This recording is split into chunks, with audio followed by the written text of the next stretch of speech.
Going on, Jerome's. So when the Minnesota Vikings drafted quarterback JJ McCarthy, number 10 overall, highest drafted quarterback in 10 history. Oh, 10 is the Patrick Mahomes slot, by the way. All right, so everything was theoretical, right? And, of course, we saw him at Michigan, leading them to undefeated season, national championship, has all the traits to be a great quarterback in this league, mentally focused, mentally mature, a true leader of men. Namaste. Namaste, elite. Namaste, nasty. That's right, man. But with everything, it had all been theoretical. Right, we've seen him in practice, looks great, blah, blah, blah. But in a game situation, yes, it's preseason. Fully understand it's preseason, but actual game situation, full crowd, loud and proud US Bank Stadium, how would JJ McCarthy, how would he respond against NFL competition in an NFL game situation? Well, baby. So it's funny. So we only live streamed the first half yesterday, and there was some ups and some downs in the first half, certainly, but then second half, baby, 2 deep touchdown bombs, one to Tristan Jackson, one to Trent Sherfield, 11-17 for a $188, 11.1 yards per attempt, which is good. 2 touchdowns, pick, 0 sacks. Goose egg, D'Angelo Russell sacks, despite being under pressure several times yesterday with a second-team offensive line. A 116.8 quarterback rating. Also, Charlie skedaddled for two runs for 18 yards as well. And overall, you got to be impressed. Like, even the largest JJ McCarthy hater and loser has to just perk up just a little bit, right? And he was confident. He was dealing out there. The moment didn't look too big for him. And we said, like, even though he's young, was a true junior coming out, just turned 21, his experience at a big-time school like Michigan, big-time games, national title, all of that was going to play into his hands. And also the fact that he came from a pro-style system, a lot of things that he was asked to do at Michigan sync up with what he's asked to do here with Kevin O'Connell in the National Football League. But we got 9 thoughts on JJ McCarthy's debut. That's right, baby. I'm just thanking my lucky stars that we live in here today, and JJ McCarthy still stands for freedom, and they can't take that away. Number 1, he has it, right? And it's something that is undefinable with a quarterback, but you just know, and you can just tell right away if a quarterback has it or not.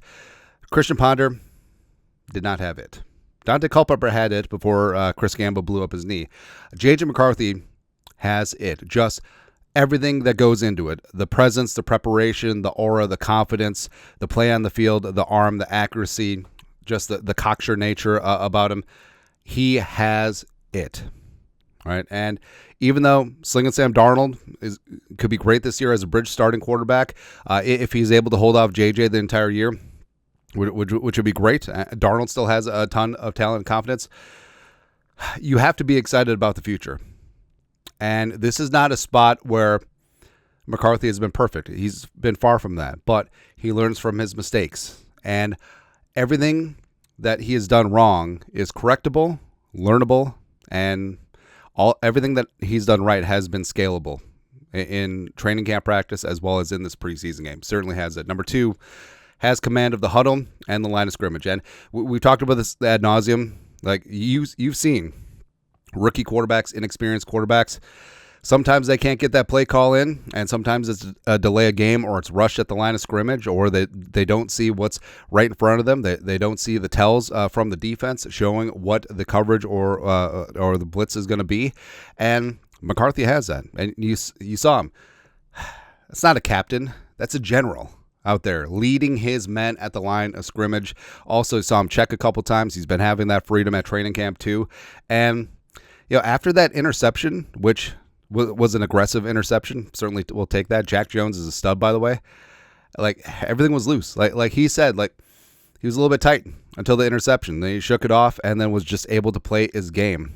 And that's great, man. That's great. Number 3, pocket awareness is on point. So this is always the number 1 thing with quarterbacks. Like, are they scared of the rush? But like we said, 0, goose egg, D'Angelo Russell sacks, had movement skills for days, ran when he had to run, but also you saw him shift the pocket, take subtle steps here or there, or get out on the perimeter, and he's looking downfield to throw the ball and make a play that way versus just tucking his head and running. Just full on Charlie skedaddle. And he talked about his spatial awareness comes from hockey, playing a ton of hockey growing up, and that does make sense where you're constantly in movement and you have to just through experience as well as by feel understand where bodies are going to be coming at you. And also, not to belabor the Michigan quarterback point, but Tom Brady was definitely, he may have been like a bottom 5 athlete to ever play quarterback, but he was so good in the pocket because he sensed pressure. And like he wasn't taking off and running, but when pressure would be around him, he would take a half step up in the pocket, sidestep. He would just move and manipulate the pocket and be able to find those throwing lanes and throw strikes. And that's what McCarthy does. But McCarthy obviously has great athleticism as well. Plus, there was a couple balls that you saw yesterday where he would stand in the pocket and he would take a shot right in the face and he would deliver a strike. Not every quarterback will do that. And a lot of quarterbacks will stare at that rush, and they don't get over that. They don't get over the speed. They don't get over the athleticism. They don't get over anything like that. They're just afraid of getting hit. They start seeing ghosts in the pocket, and it's done. Finito, right? Sam Darnold had a bit of that with the Jets because the Jets put him in a terrible situation. But the awareness is hold on. Nailed it. The awareness is also on point, man. So that's great, man, because a quarterback who's aware and can manipulate the pocket and move and make plays on the run and run when necessary, that helps out the offensive line exponentially. Like it is a force multiplier up front.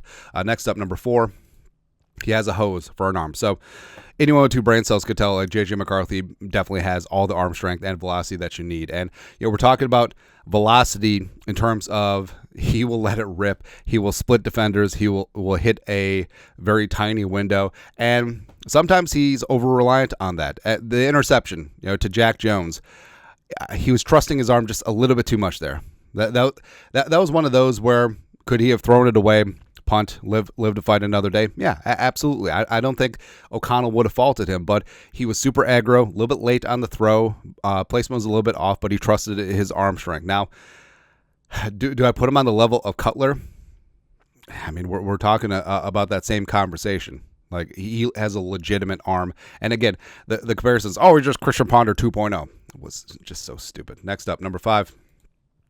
Quick release, decisive. That also stands out too, where everything at training camp never looked like a deer in headlights. Like, he goes through his progressions, decides where he wants to go with the ball is out. Now, he was a quarter hitch slow during the first half, right? And part of that is, the Raiders still had a lot of their defensive starters in. It is what it is. And JJ McCarthy shined generally against the Raiders' second-team defense. But also, JJ, by and large, was playing with the twos. There's a couple starting offensive linemen in there, like Ed Ingram and Blake Brandel were in there. But no Jefferson, obviously. No Addison. No Darisaw. Obviously, no Hawkinson. No Aaron Jones. Just imagine what he's going to be like with them.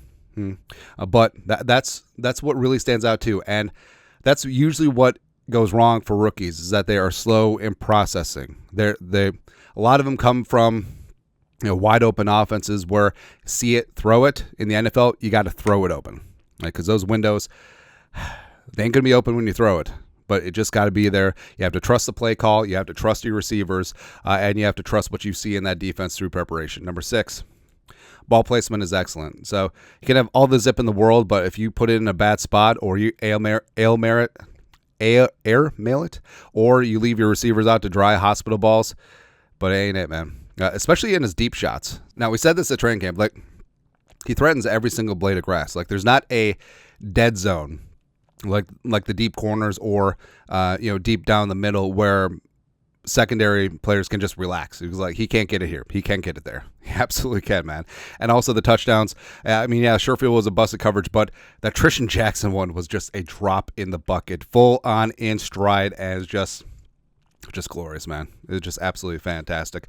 And also just the underneath stuff, like the 3rd and 4th down conversions where he threw a strike right where it needed to be, on time, on purpose. It's just, it makes you feel good. Makes you feel good. Number 7.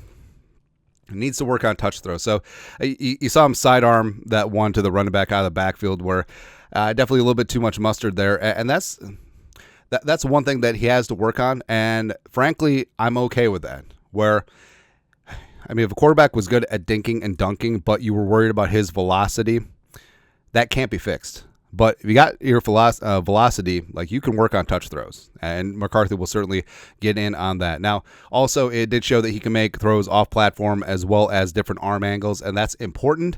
But at the end of the day, like rock solid fundamentals need to be there. Now, the footwork in general, I thought was pretty damn good. He did have to improvise at times, but in general, especially when everything was on schedule, it was just right there. Like, yeah, his footwork. You can tell it's definitely changed since Michigan, but it is becoming a lot more routine, a lot more muscle memory, and that's good for his prospects going forward. Number 8, bounce back after that aggressive interception. So, as we said, like that wasn't just a misdiagnosis of a coverage or a miscommunication with the receiver, or just him just putting in the wrong spot. Like it was him aggressively trying to make a play on third down, and the throw was a little bit late, a little bit off target, and he trusted his arm strength a little bit too much, and Jack Jones made him pay. Like we said, Jack Jones, the pride of Arizona State, is an absolute stud, but he could have done the typical rookie thing, hung his head in shame. We must hide our shame, and then also just really getting Charlie check down happy. He's like, I don't want to be aggressive again because I'm worried that we're gonna make a mistake. No, he's just like, and he said like. He was a little bit tight until he threw the interception, and then he could just play ball. And that's really what it takes, man. And dude was just slinging it all over the freaking parking lot in the second half. And he just unconscious in a good way, in an absolutely good way. And you're going to need that as a quarterback because not everything is going to go perfect. Like, even with your best efforts on your best day, like sometimes ish just happens because the game is random because look at that freaking ball. It doesn't even bounce right? And sometimes... especially if you're in a hostile territory on the road or in a big-time game, things aren't going your way. Do you hang your head, be like, this wasn't our day, whatever, retreat and regroup, or just be like, F you. I'm just going to do one thing right. We're going to do one thing right on this play, on this series, on this drive, and then just go from there.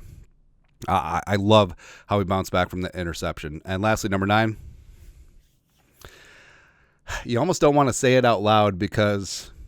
we Vikings fans have been waiting for a young future franchise quarterback, homegrown, no more retreads from free agency or anything like that, but a guy who can sync up with the head coach, offensive play caller, and Kevin O'Connell, and work out long term. Just have that amazing competitive advantage of a continuity of play caller / head coach, as well as a young homegrown franchise quarterback, especially one that's going to be on his rookie deal for a couple of seasons where you can build around him with all that cap space, which the Vikings do certainly have. This year, next year, going forward, man. And we got one. I understand it's preseason, but all indicators from the preseason game, from training camp, from everything, we got one. We got ourselves a franchise quarterback, babe. That is right. We got one. That's really all I can say about that. But that's it. Your thoughts are thoughts. 9 thoughts on JJ McCarthy's debut. We got one. We got one, man. Let us know your thoughts, our thoughts, comment section. You guys are the best. You know what to do. Skull production value.